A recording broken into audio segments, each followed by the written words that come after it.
The laminated menu card, the one the head of the health inspectorate had personally signed and framed for us after our 5-star rating 3 years, running hit the edge of the bin as my manager dropped it in without looking. The glass cracked down the middle. She didn't flinch. Jemima has a culinary arts degree from Le Cordon Bleu, my manager said, still not meeting my eyes. She was straightening the condiment tray on the pass like this was a normal Tuesday, like she hadn't just told me to clean out my locker. She interned in Lyon. The ownership group feels it's time the kitchen reflected that kind of pedigree. I looked at the cracked frame in the bin. 3 years of 0 critical violations. 3 years of building relationships with every environmental health officer in the Wellington region. I'd been the one who called Ray from the inspectorate on his personal number when the walk-in chiller developed a fault at 11 p.m. on a Friday, sorted it before service the next morning without a single mark against us. I'd trained every prep cook who'd come through that kitchen.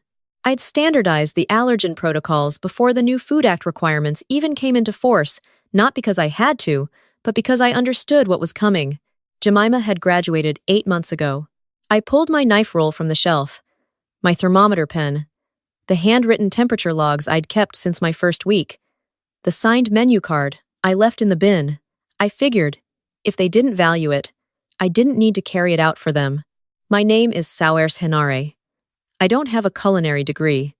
What I have is 11 years of knowing exactly how a commercial kitchen works when things go wrong, and they always go wrong. I started here as a kitchen hand at 19, worked through every station, and by 26 I was running the whole floor as head chef. No scholarship, no stint abroad, just early mornings, late nights, and a stubbornness that my mum always said would either save me or sink me. The restaurant Cowrie and Salt, right on the Wellington waterfront, had built its reputation quietly. We weren't the flashiest place in town. We were the one that never had to apologize. No food recalls, no hospitalizations, no surprise visits that ended in improvement notices. Our regulars knew it. The regulars of the regulars knew it. And the people who mattered, the inspectors, the public health team, the suppliers who bent over backwards to get us product first, knew it most of all. The week before I was let go, I'd noticed things. My sous chef, Wiremu, had been pulled into the office twice for conversations I wasn't told about. The roster had been changed without my sign-off. The new ownership group, rep a man who had never worked a single day in hospitality, as far as I could tell, had started standing at the pass during service, watching, not eating, just watching. And then there was the text from my produce supplier the night before. Heard some things. You okay? I told her I was fine. I wasn't paying enough attention. Nothing prepares you for being handed a cardboard box while your kitchen is still running lunch service. The sound of the pass bell, the smell of brown butter, the familiar rhythm of tickets coming in, all of it, continuing exactly as if I hadn't just been erased from it. I carried the box to my car, sat in the driver's seat, and listened to the harbor for a while. By 2 in the afternoon, the text started. First, Wiremu. She told him our chiller temp log format was outdated. He's been trying to get her to run the end-of-service checks, but she says it's beneath a qualified chef. Then from our pastry chef, Bex. She reorganized the allergen station. I tried to say something, and she told me Le Cordon Bleu had a different system. I read them, put my phone face down on the passenger seat, and watched the ferry come in from Picton. At 3:15, I got a call from a number I didn't recognize. I let it go, then another. Then a text from the ownership group's restaurant manager. Saoirse, please call back immediately. There is a situation. I called back. The council health officer is here, she said, and I could hear the controlled panic underneath the professionalism. It's Nadine. She came in for a routine check, and she's found there are issues with the temperature records. The allergen documentation is incomplete, and she says she's saying the cross-contamination protocols in the prep area have been altered in a way that's not compliant. I said. She's asking for the person responsible for food safety compliance. Jemima showed her the Cordon Bleu manual she's been implementing. Nadine said, it doesn't meet New Zealand Food Act requirements. She's saying we're looking at an improvement notice at minimum, possibly a prohibition order on the allergen station. I looked out at the harbor. She's asking for you specifically, Saoirse, she said. And I'm quoting, she said, I need to speak to the person who actually understands this kitchen. I let the silence sit for a moment. I felt 11 years of early mornings sitting behind my sternum. The ownership group authorized me to offer anything to get you back in here, she said. Softer now. Whatever you need. Double your previous salary. Senior kitchen director title. Tell me something, I said. Whose idea was this? To bring in someone with a qualification over someone who knew the systems. A pause. The new investors pushed for it. They wanted the CV to match the positioning they're planning. The head of the investment group, she kept saying the kitchen needed to reflect the brand story they're building. And what does Nadine think of the brand story? She didn't answer that. I want head of culinary operations, I said. Direct reporting line to the owners, not through the restaurant manager. 60% salary increase, not double. I want that in a 2-year guaranteed contract, so it can't be walked back when this blows over. I want full authority over kitchen hiring and protocol, no override. And I want a written acknowledgement from the investment group that the changes made this afternoon were made without my knowledge or sign-off. Done, she said, before I'd even finished the sentence. One more thing. I picked up my knife roll from the passenger seat. Jemima stays. She'll work under me for 12 months minimum. If she's willing to learn how compliance actually functions in this country, she might be useful. If she's not, that's a conversation for later. I heard her exhale. 5 minutes later, I walked back through the kitchen door. The temperature on the pass had dropped because nobody had been managing the heat lamp rotation. 3 tickets were backing up. Wiremu saw me come in, and the tension in his shoulders visibly left his body. Nadine was standing at the allergen station with her clipboard, face neutral in the way that meant she was actually very unimpressed. She looked up when I came through. Thought you'd left, she said. I came back, I said. Someone reorganized your labeling system. I heard. She tilted her head toward the prep bench. The new protein separation protocol doesn't account for shared utensil rotation. Your old system did. I know. I pulled on a fresh apron from the rack. Mine was still there, 4th hook from the left, where it had always been. Give me 20 minutes to walk you through what the record should show and where the gaps are. I'll have documentation corrected before you leave. Nadine had been doing inspections in Wellington for 14 years. I knew she'd been in the job 3 months longer than me. I knew she took her tea with a splash of milk and no sugar, that she was allergic to stone fruit, and that she had a particular professional pride in her allergen work because her youngest nephew had a severe nut allergy. I hadn't learned any of that from a manual. Over the next 2 hours, I walked her through every station. I re-established the temperature logging format she was familiar with. I corrected the allergen documentation, explained the gaps honestly, and showed her where the breakdown had occurred and why. I didn't minimize it. Inspectors don't respect minimizing. What they respect is a person who takes the problem seriously and fixes it without being told twice. When she closed her clipboard, she looked at me for a moment. No prohibition order, she said. Improvement notice on the allergen station, to be remedied within 5 working days. I'll schedule a follow-up. I'd expect nothing less, I said. She almost smiled. Good to have you back. Behind me, I was aware of Jemima standing very still near the cold section, watching all of it. She hadn't spoken since I'd walked in. Her Cordon Bleu manual was still on the bench. She hadn't picked it up. That evening, after service which we ran, because the kitchen doesn't stop just because management has a crisis, the ownership group's lead investor came in. Her name was Annette, and she had the particular energy of someone who had made a decision and was now reluctantly revisiting it. She sat down at the pass and looked around like she was recalibrating something. You saved us today, she said. I saved you from a situation that shouldn't have existed, I said. I wasn't unkind about it, but I wasn't softening it either. The contract terms Wendy relayed to you, we'll have them drawn up tomorrow morning. Good. I started on the end-of-day temp check, clipboard in hand. I'd also like to schedule a session with you and the other investors next week. I want to walk you through what food safety compliance actually involves in this market. Not theory. Specific legal exposure. What the inspectorate looks for.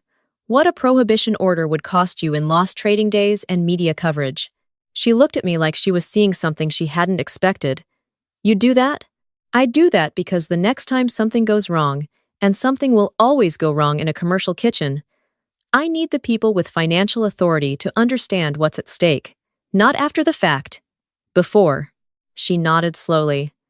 I think we significantly misjudged the situation. Yes, I said pleasantly. You did. Annette left. I finished the temp check. Wiremu was cleaning down the grill. Bex was labeling pastry for the morning. Everything was in its right place, the way it should be. Over the following weeks, I rebuilt the systems properly. Not just patched rebuilt. I had Jemima shadow every inspection I attended. I took her with me to the supplier visits, the pre-opening checks at the council offices when we needed a sign-off on a new storage area, the informal catch-ups I had with the inspectorate team. I showed her that compliance wasn't a checklist. It was a set of relationships, maintained over years, built on honesty and consistency. You couldn't download that from a curriculum. She was difficult at first. There were mornings when I could see her wrestling with the fact that someone without her qualifications was teaching her things she hadn't known she didn't know. I understood that. I'd felt it myself, years earlier, when a 62-year-old ex-fisherman who'd been running a seaside cafe for 30 years showed me how to read an inspector's body language before they'd said a single word. About 3 weeks in, she came to find me after service. She'd been pulling the inspection records from the years before I became head chef, the improvement notices, the near misses, the documented problems I'd eventually fixed. You built all of this from scratch, she said.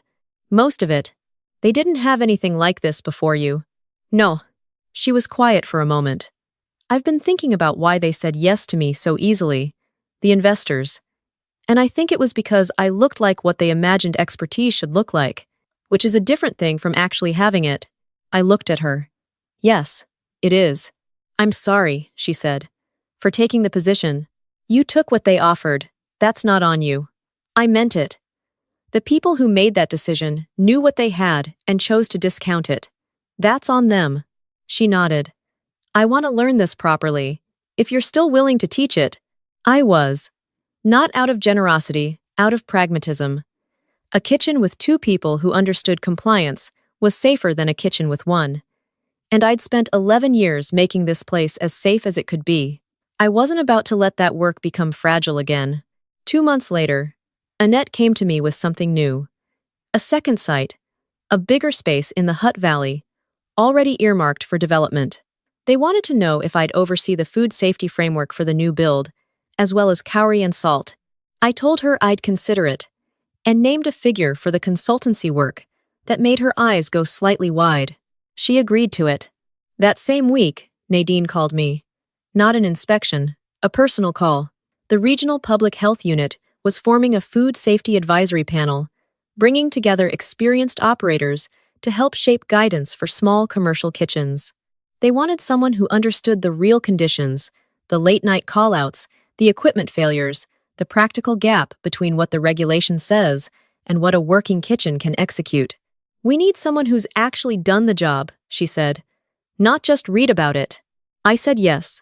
The improvement notice from Nadine's inspection was remedied in 3 working days, not 5. When she came back for the follow-up, she signed off on it in under an hour. As she was leaving, she paused at the door. Your allergen station, she said. It's the best documented one I've seen in the region. I thanked her. Then I went back to the pass, because there was a lunch service to run. Jemima's 12-month term ended quietly. No ceremony.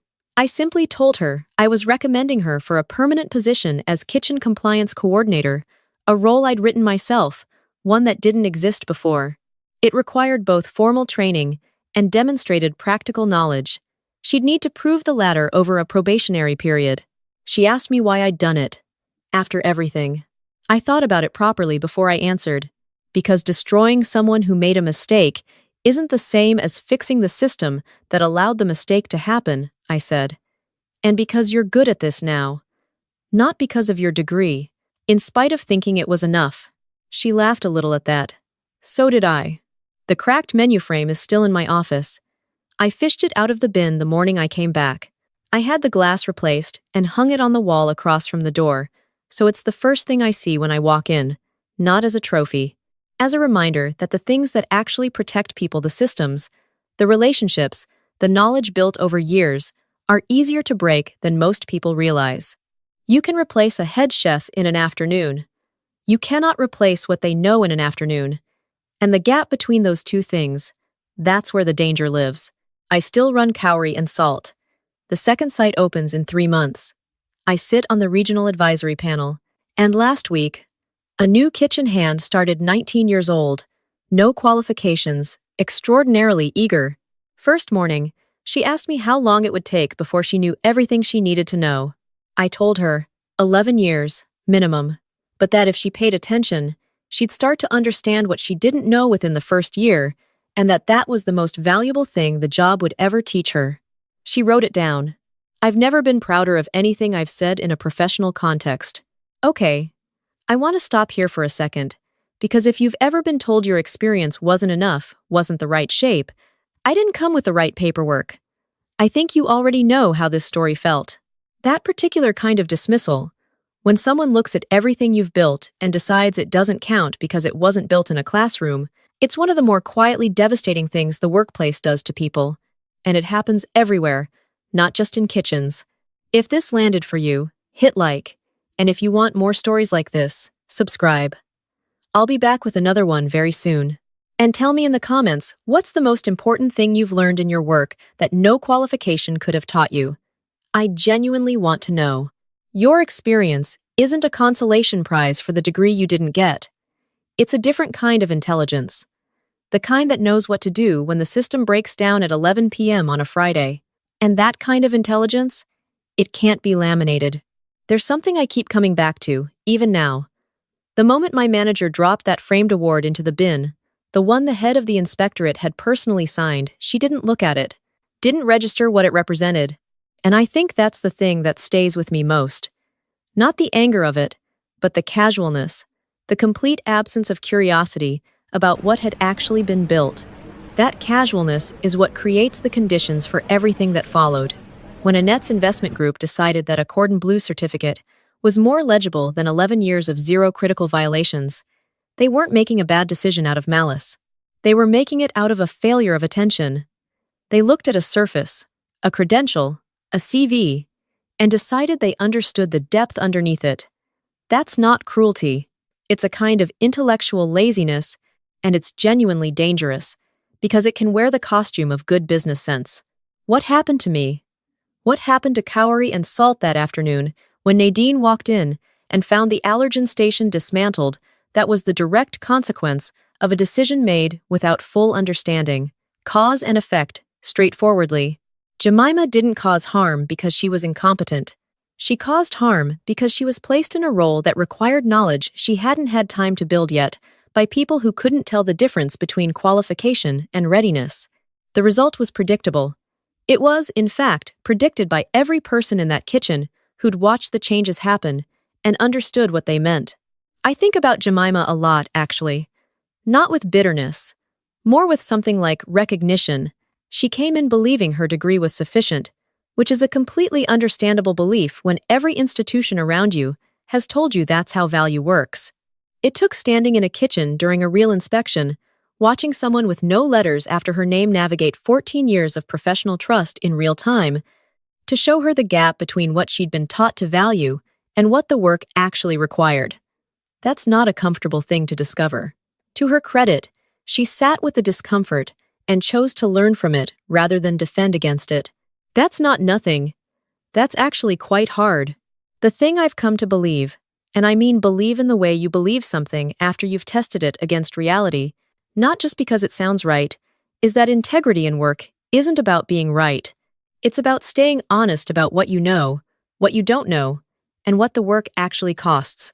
I stayed in that kitchen for 11 years, not because I had no other options, but because I understood that what I was building had real consequences for real people. Every allergen protocol, every temperature log, every relationship with an inspector who knew they could trust our documentation. Those things protected people. That knowledge carries weight. And when that weight was taken from someone who'd earned it and handed to someone who hadn't, without care, without curiosity, the system bent toward harm almost immediately. That's how it works. Not as punishment, simply as outcome. Resilience, for me, wasn't driving back to the restaurant in a blaze of triumph. It was sitting in my car by the harbor and deciding, clearly and without drama, what I was actually worth and what terms I needed to continue. That kind of clarity is hard to find in the middle of humiliation. But it's there, if you've done the work of knowing yourself honestly over time. I think the most ethical thing I did in the whole situation wasn't the board presentation, or reclaiming my position, or even taking Jemima on. It was refusing to pretend the problem was smaller than it was. With Nadine, with Annette, with myself. Integrity means telling the truth about the gap between where you are and where you should be, and then doing the work to close it. That's what I want to leave you with. Not a formula, just that.